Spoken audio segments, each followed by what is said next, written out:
Bharti Yadav UP के दबंग और बाहुबली नेता डीपी यादव की बेटी और जेसिका लाल हत्याकांड में शामिल रहे विकास यादव की बहन थी। साल 1998 में भारती यादव गाजियाबाद के इंस्टीट्यूट ऑफ मैनेजमेंट टेक्नोलॉजी यानी IMT से MBA करने चली गई और वहीं पर उसकी मुलाकात नीतीश कटारा से हुई। 25 वर्षीय नीतीश कटारा बेहद ही हंसमुख और मजाकिया होने के साथ साथ एक जिम्मेदार लड़का था। नीतीश के पिता एक रिटायर्ड IAS ऑफिसर थे और मां नीलम कटारा भी गवर्नमेंट स्कूल में एजुकेशन ऑफिसर थी। नीतीश का एक छोटा भाई भी था, नितिन कटारा। भारती यादव नीतीश कटारा की क्लासमेट थी। गाजियाबाद IMT में ही उन दोनों की दोस्ती हो गई, लेकिन फिर धीरे धीरे वो दोनों एक दूसरे से प्यार करने लगे। नीतीश भारती के फैमिली बैकग्राउंड से बहुत अच्छी तरह से वाकिफ था, लेकिन वो ये बात भी जानता था कि भारती अपने परिवार वालों से हटकर एक बिल्कुल ही अलग विनम्र और हंसमुख लड़की है।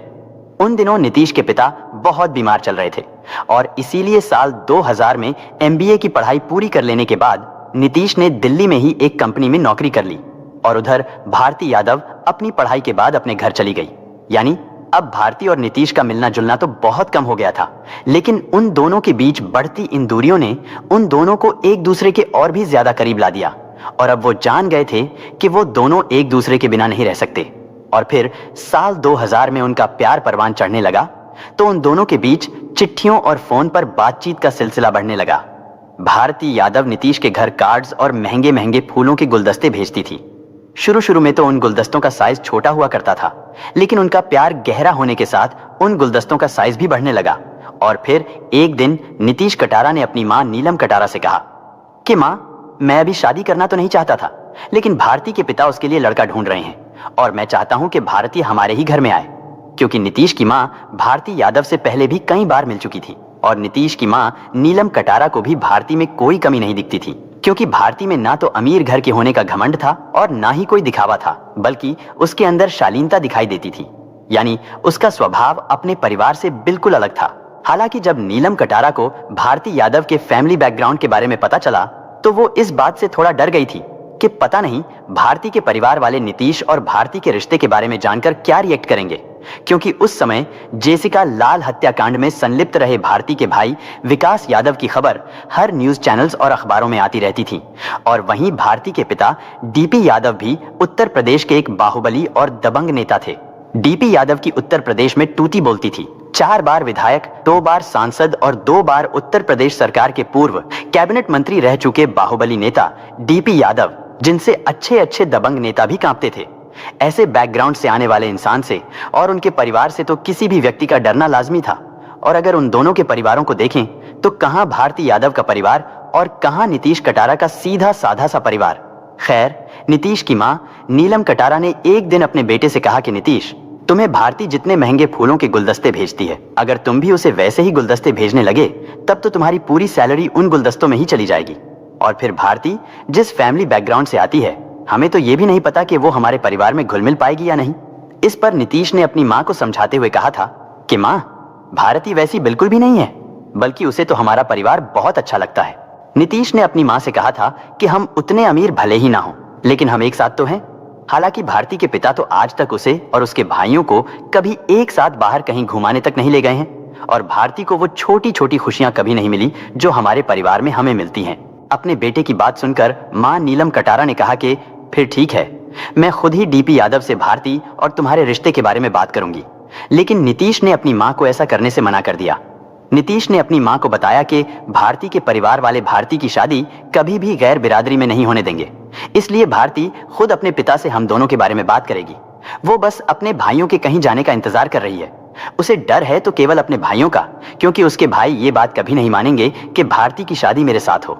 लेकिन इधर भारती के भाइयों को भी नीतीश कटारा और भारती के रिश्तों की भनक लग चुकी थी और वो ये नहीं चाहते थे कि उन दोनों का रिश्ता आगे बढ़े। और इसी के चलते नीतीश कटारा को भारती के परिवार वालों की तरफ से कई बार धमकियां भी मिली थीं, लेकिन नीतीश फिर भी पीछे नहीं हटा। भारती अपने पिता डीपी यादव से अपने और नीतीश के बारे में बात करने का मौका ढूंढती रही। हालांकि वो मौका उसे कभी नहीं मिल सका और फिर 16 फरवरी साल 2000 में भारती यादव और नीतीश कटारा दोनों अपने एक कॉमन फ्रेंड शिवानी गौड़ की शादी में गाजियाबाद पहुंचे। और उस शादी में भारती की मां भाई विकास यादव, बहन भावना यादव और भारती का कजिन विशाल यादव भी मौजूद था। विशाल यादव डीपी यादव की बहन का लड़का था। और वहीं नीतीश कटारा अपने एक दोस्त भरत दिवाकर के साथ टैक्सी से शादी में पहुंचा था। और फिर विकास और विशाल ने शादी में अपनी बहन भारती को नीतीश के साथ डांस करते, फोटो खिंचवाते और साथ में हंसते मुस्कुराते बातें करते देखा तो वो दोनों अंदर ही अंदर कुढ़ने लगे। और अब विकास यादव को नीतीश कटारा उनके परिवार की प्रतिष्ठा पर लगे दाग की तरह लगने लगा था। और फिर उसी रात विकास और विशाल ने यह मन बना लिया था कि आज इस दाग को हमेशा के लिए धो डालना है, चाहे इसके लिए उन्हें कुछ भी कीमत क्यों ना चुकानी पड़े। इसके बाद विकास और विशाल अपने दोस्तों के साथ शराब पीने चले गए और इधर नीतीश अपने दोस्त भरत दिवाकर के साथ खाना खाने लगा। लेकिन तभी अचानक भारती का कजिन विशाल यादव खाना खा रहे नीतीश कटारा के पास नशे की हालत में पहुंचा और नीतीश से उसका नाम पता पूछने लगा। नीतीश ने विशाल को नशे में धुत देखकर भरत दिवाकर से इशारे में कहा कि मैं जल्दी ही इससे छुटकारा पाकर वापस खाना खाने आता हूं। इसके बाद नीतीश विशाल के साथ चला गया और फिर वहां से विकास और विशाल ने नीतीश को अपने साथ टाटा सफारी में बैठा लिया। उस टाटा सफारी में विकास यादव, विशाल यादव और नीतीश कटारा के अलावा एक और व्यक्ति मौजूद था। उसका नाम था सुखदेव पहलवान। दरअसल सुखदेव पहलवान किराए का हत्यारा था और उसे विकास यादव ने खास तौर पर नीतीश कटारा को मारकर उसकी लाश को ठिकाने लगाने के लिए बुलाया था। इसके बाद वो तीनों नीतीश कटारा को शादी वाली जगह से करीब 80 किलोमीटर दूर बुलंद शहर की खुर्जा जगह पर ले गए। वहां पहुंचकर उन्होंने नीतीश कटारा को कार से नीचे उतारा और हाईवे से थोड़ा हटकर एक सुनसान जगह पर पुल के नीचे ले गए। उसके बाद उन तीनों ने मिलकर नीतीश कटारा को बड़ी ही बेरहमी से पीटना शुरू कर दिया। नीतीश कटारा को बुरी तरह से पीटने के बाद भी उन तीनों का गुस्सा शांत नहीं हुआ। भारती का भाई विकास यादव तो जैसे गुस्से से पागल ही हो गया था। उसका गुस्सा तो भड़कता ही गया। फिर वो गाड़ी से एक हथौड़ा निकाल लाया और उस हथौड़े से नीतीश कटारा को मारने लगा। और जल्दी ही विकास यादव ने विशाल यादव और सुखदेव पहलवान के साथ मिलकर अपने परिवार की प्रतिष्ठा पर लगे दाग को मासूम नीतीश कटारा के खून से धो दिया। इसके बाद उन्होंने अपनी कार से पेट्रोल निकाला और उस पेट्रोल को नीतीश कटारा के ऊपर छिड़क कर आग लगा दी। विकास, विशाल और सुखदेव पहलवान इस घटना को अंजाम देने के बाद फरार हो गए। इधर गाजियाबाद शादी में नीतीश के दोस्त नीतीश को ढूंढने लगे क्योंकि नीतीश करीब 11-12 बजे के आसपास खाना छोड़कर विशाल यादव के साथ कुछ बात करने निकला था और उसे गए 2-2.5 घंटे बीत गए थे, लेकिन वो अब तक लौटा नहीं था। नीतीश के दोस्तों को उसकी फिक्र हुई तो उन्होंने नीतीश को बहुत ढूंढा, लेकिन वो उन्हें नहीं मिला। इसके बाद रात के करीब 3 बजे भरत दिवाकर नीतीश कटारा के घर पहुंचा और उसने नीतीश की मां नीलम कटारा को बताया कि शादी में खाने की थाली छोड़कर नीतीश किसी लड़के के साथ चला गया था। फिर उसके बाद नीतीश किसी को भी नहीं मिला। नीलम कटारा ये बात सुन के बहुत घबरा गई।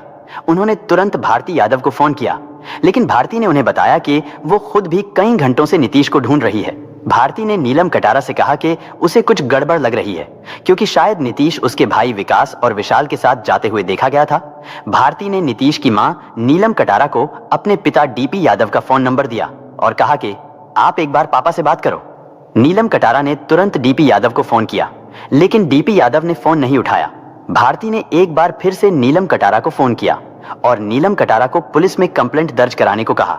और जब सुबह होने तक भी नीतीश का कुछ पता नहीं चला तो थक हार कर नीलम कटारा ने गाजियाबाद के कविनगर थाने में जाकर अपने बेटे के लापता होने की रिपोर्ट लिखवाई।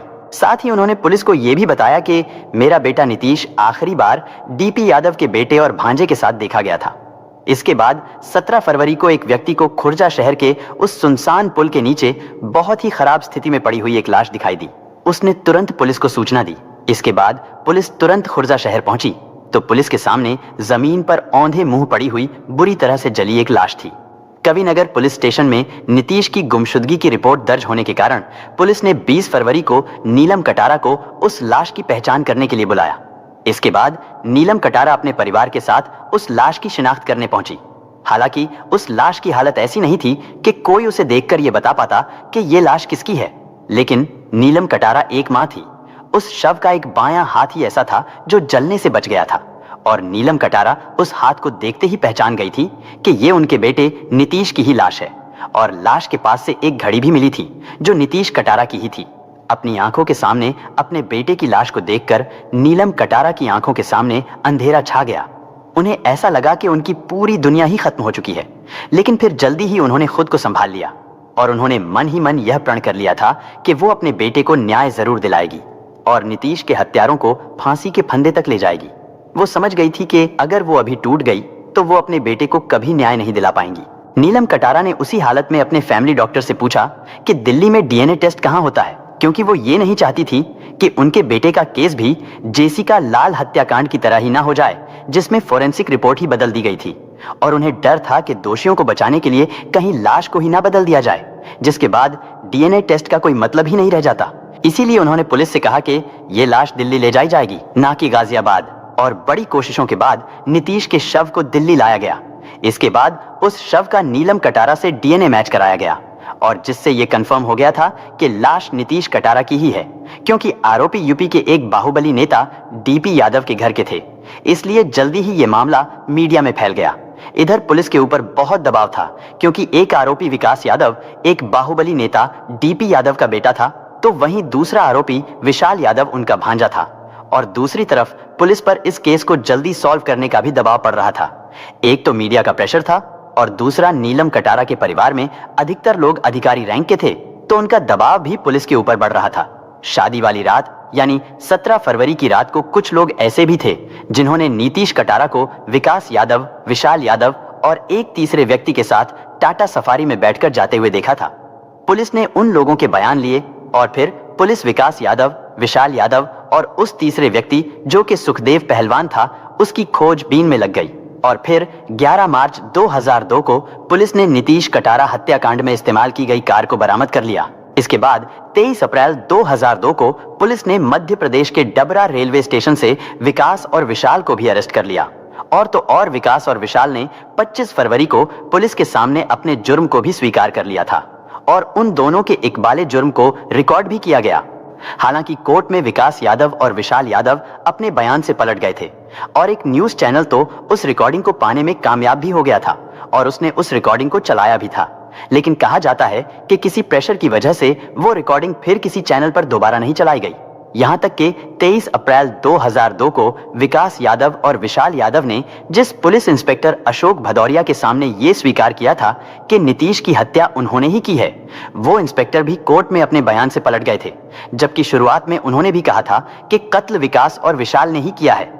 ये तो छोड़िए, इंस्पेक्टर अशोक भदौरिया ने उस कांस्टेबल ब्रिजमोहन मिश्रा का बयान भी जज के सामने पेश नहीं किया, जो विकास और विशाल के कन्फेशन के चश्मदीद गवाह थे, क्योंकि ये मामला गाजियाबाद कोर्ट में चल रहा था। इसलिए डीपी यादव पैसे और पावर से अपने बेटे और भांजे को बचाने में लगे थे। उधर नीलम कटारा को विकास और विशाल यादव के खिलाफ केस लड़ने के लिए कोई वकील ही नहीं मिल रहा था, और अगर मिल भी रहा था तो डीपी यादव उन्हें खरीद ले रहे थे। और ये पैसों और राजनीतिक रसूख की ही देन थी, जो नीलम कटारा के वकील ने इस केस की सबसे अहम गवाह भारती यादव को जानबूझकर गवाहों की लिस्ट से बाहर कर दिया था। वहीं साल 2002 से साल 2004 तक विकास यादव को छोटी छोटी बातों पर करीब 66 बार बैल मिली, और नीलम कटारा ये अच्छे से जान चुकी थी कि अगर इस केस को जल्दी ही यूपी से बाहर ट्रांसफर नहीं कराया गया तो उनके बच्चे को न्याय मिल पाना असंभव हो जाएगा। इसलिए उन्होंने इस केस को यूपी से दिल्ली ट्रांसफर करने के लिए सुप्रीम कोर्ट में एक याचिका दायर कर दी, और फिर 23 अगस्त 2002 को सुप्रीम कोर्ट ने नीलम कटारा की बात मानते हुए इस केस को यूपी से दिल्ली ट्रांसफर कर दिया। और नीलम कटारा के लिए ये एक बहुत बड़ी उपलब्धि रही। इसके बाद 23 नवंबर 2002 को कोर्ट ने विकास यादव और विशाल यादव के खिलाफ आरोप तय किए। तीसरा आरोपी सुखदेव पहलवान, जो कि अभी तक पुलिस के गिरफ्त में नहीं आया था, उसके खिलाफ एक अलग मुकदमा शुरू किया गया। सुखदेव पहलवान को आगे साल 2005 में अरेस्ट किया गया। इधर एक मां ने अपने बेटे को न्याय दिलाने के लिए जमीन आसमान एक कर दिया था, उधर एक बाप अपने बेटे और भांजे को बचाने के लिए हर तरह के हथकंडे अपना रहा था। डीपी यादव ने अपनी बेटी भारती यादव को नीतीश कटारा की लाश मिलने के बाद इंग्लैंड भिजवा दिया था, क्योंकि कोर्ट में भारती यादव की गवाही नीलम कटारा के लिए बहुत ही अहम थी, और डीपी यादव बिल्कुल भी नहीं चाहते थे कि ऐसा हो। हालांकि कोर्ट में लगातार भारती यादव की गवाही मांग की जा रही थी। भारती यादव ने इंग्लैंड से नीतीश कटारा के भाई नितिन कटारा को कुछ ईमेल भी भेजे थे, जिनमें उसने अपने पिता डीपी यादव पर नीतीश की हत्या को मंजूरी देने का आरोप लगाया था। लेकिन इन सब के बीच एक ऐसा गवाह भी था जो नीलम कटारा के साथ अंत तक खड़ा रहा। इसके बावजूद भी कि उसको और उसके परिवार को कई बार जान से मारने की कोशिश की गई, उसके परिवार को प्रताड़ित भी किया गया। उस गवाह का नाम था अजय कटारा। अजय कटारा ने उस रात विकास यादव, विशाल यादव और सुखदेव पहलवान के साथ नीतीश को टाटा सफारी में जाते हुए देखा था। उसकी गवाही ने नीतीश को न्याय दिलाने में अहम योगदान दिया। इसके बाद कोर्ट ने 7 अप्रैल 2003 को भारती यादव को कोर्ट में पेश होने के लिए पहला समन जारी किया और कोर्ट द्वारा ऐसे कई समन जारी किए गए, कई नोटिस भेजे गए, लेकिन भारती यादव कोर्ट में नहीं आई और इस तरह कटारा परिवार को न्याय दूर दूर तक नजर नहीं आ रहा था। लेकिन फिर भी नीलम कटारा ने हार नहीं मानी थी, क्योंकि उन्हें जो हारना था वो बहुत पहले ही हार चुकी थी। नीलम कटारा भारती की गवाही के लिए कोर्ट में बार बार अपील करती रही, ये जानते हुए भी कि भारती अपनों का ही पक्ष लेगी। लेकिन इस बार भी नीलम कटारा की ही जीत हुई, क्योंकि भारती यादव के कोर्ट में पेश ना होने पर कोर्ट ने उसे भगोड़ा घोषित करने और उसका पासपोर्ट रद्द करने की बात कह दी। और इधर भारती का वीजा भी 30 नवंबर 2006 को समाप्त हो रहा था, जिससे भारती के लिए इंग्लैंड में रहना मुश्किल हो जाता। आखिर मजबूरी में भारती के परिवार वालों को उसे इंडिया बुलाना पड़ा। इसके बाद भारती यादव कोर्ट में पेश हुई। 25 अप्रैल 2006 को भारती ने अपनी गवाही दी, लेकिन भारती ने अपनी गवाही में नीतीश कटारा के साथ अपने किसी भी तरह के रोमांटिक रिश्ते से इनकार कर दिया। उसने कहा कि वो दोनों तो केवल करीबी दोस्त थे। भारती से जब नीतीश के भाई नितिन को भेजे उन ईमेल के बारे में पूछा गया तो उसने कहा कि मैंने तो नितिन को कोई ईमेल नहीं भेजा और वो ईमेल आईडी भी उसकी नहीं है जिससे नितिन को ईमेल भेजे गए थे। लेकिन उसने कोर्ट में यह जरूर मान लिया था कि उसने नीतीश कटारा को उपहार और कार्ड्स भेजे थे। इसके बाद 2 अप्रैल 2008 से निचली अदालत ने इस केस की रोजाना सुनवाई शुरू कर दी और फिर 23 अप्रैल को इस मामले की सुनवाई पूरी हो गई। निचली अदालत ने नीतीश की हत्या को ऑनर किलिंग मानते हुए 28 मई को विकास यादव और विशाल यादव को दोषी करार दिया। फिर 30 मई 2008 को निचली अदालत ने अपहरण करने, हत्या करने और सबूत मिटाने के जुर्म में उन दोनों को उम्र कैद की सजा सुनाई, जिसमें विकास यादव और विशाल यादव को बिना किसी छूट के जेल में 30 साल कैद में बिताने पड़ते। और वहीं 10 जुलाई 2011 को निचली अदालत ने नीतीश कटारा हत्याकांड के तीसरे दोषी सुखदेव पहलवान को भी उम्र कैद की सजा सुनाई, जिसमें सुखदेव पहलवान को भी बिना किसी छूट के 25 साल कैद में रहना था। निचली अदालत के इस फैसले के बाद नीलम कटारा दोषियों के लिए फांसी की सजा की मांग को लेकर दिल्ली हाई कोर्ट में पहुंची और उधर विकास और विशाल भी उम्र कैद की सजा के खिलाफ हाई कोर्ट पहुंचे।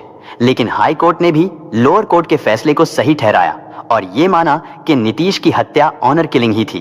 हाई कोर्ट ने यह भी माना था कि यह अपराध रेयरेस्ट ऑफ रेयर की श्रेणी में आता है, लेकिन हाई कोर्ट ने अपराधियों को यह कहते हुए फांसी से बचा दिया कि दोषियों में अभी भी सुधार की गुंजाइश है। और दिल्ली हाई कोर्ट ने भी 2 अप्रैल 2014 को लोअर कोर्ट के फैसले को बरकरार रखते हुए विकास यादव और विशाल यादव को बिना किसी छूट के 30 साल कैद और सुखदेव पहलवान को भी बिना किसी छूट के 25 साल कैद की सजा सुना दी। लेकिन एक बार फिर से नीलम कटारा दोषियों को फांसी की सजा दिलाने के लिए सुप्रीम कोर्ट पहुंची, लेकिन सुप्रीम कोर्ट ने उनकी मांग को ठुकरा दिया। लोअर कोर्ट और हाई कोर्ट ने माना था कि यह मामला ऑनर किलिंग का था, लेकिन सुप्रीम कोर्ट ने ऐसा मानने से इनकार कर दिया। सुप्रीम कोर्ट ने यह भी कहा कि यह मामला रेयरेस्ट ऑफ रेयर की श्रेणी में नहीं आता है। इसके बाद 3 अक्टूबर 2016 को सुप्रीम कोर्ट ने लोअर कोर्ट, हाई कोर्ट द्वारा दोषियों को दी गई सजा को कम करते हुए विकास और विशाल को बिना किसी छूट के 25-25 साल की सजा और सुखदेव पहलवान को भी बिना किसी छूट के 20 साल की सजा सुनाई। खैर, जो भी हो, अंत में सत्य की ही जीत हुई और एक मां की जीत हुई। सलाम है ऐसी मां को जो तमाम मुश्किलों और धमकियों के बावजूद भी अपने बेटे को न्याय दिलाने के लिए खड़ी रही। दोस्तों, इस घटना को सुनाने का उद्देश्य किसी का दिल दुखाना नहीं है, किसी को परेशान करना नहीं, बल्कि आपको जागरूक करना है, आपको सचेत करना है। दोस्तों, इस पूरी घटना के बारे में आपकी क्या राय है, कमेंट बॉक्स में जरूर बताएं। और अगर हमारी मेहनत पसंद आई हो तो इस वीडियो को लाइक करते हुए शेयर भी करें।